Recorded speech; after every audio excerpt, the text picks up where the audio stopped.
ఈ అల్లు సినిమాస్ని కోకాపేటలో ప్లాన్ చేయడం జరిగింది.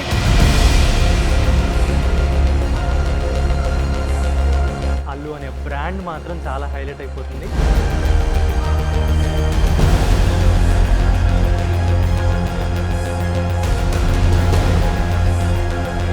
పాప్కార్న్ అయితే స్టార్టింగ్ అయితే 250 నుంచి ఉందన్నమాట. అండ్ సమోసా కూడా 110 రూపీస్ నుంచి అయితే ఉంది.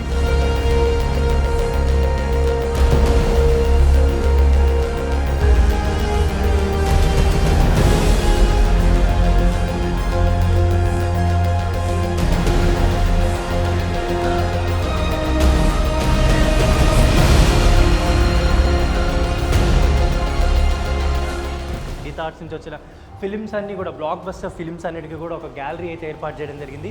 1972 నుంచి ఈ అల్లు ఫ్యామిలీ ఏదైతే ఉందో ఇండస్ట్రీలో వాళ్ళు తీసే సినిమాలు అవ్వచ్చు, గీతా ఆర్ట్స్ బ్యానర్ నుంచి వచ్చిన సినిమాలన్నిటికీ కూడా ఇది ఒక రిప్రజెంటేషన్ అనుకోవచ్చు. స్టార్స్ నేమ్స్ అనమాట. బాలీవుడ్, టాలీవుడ్, హాలీవుడ్ ప్రతి ఒక్క స్టార్స్ నేమ్స్కి ఒక గ్యాలరీ అయితే ఇవ్వడం జరిగింది. సో డైరెక్టర్స్ అందరికి కూడా ఒక డెడికేటెడ్గా ఒక వాల్ అయితే ఇక్కడ పెట్టేశారని చెప్పుకోవచ్చు.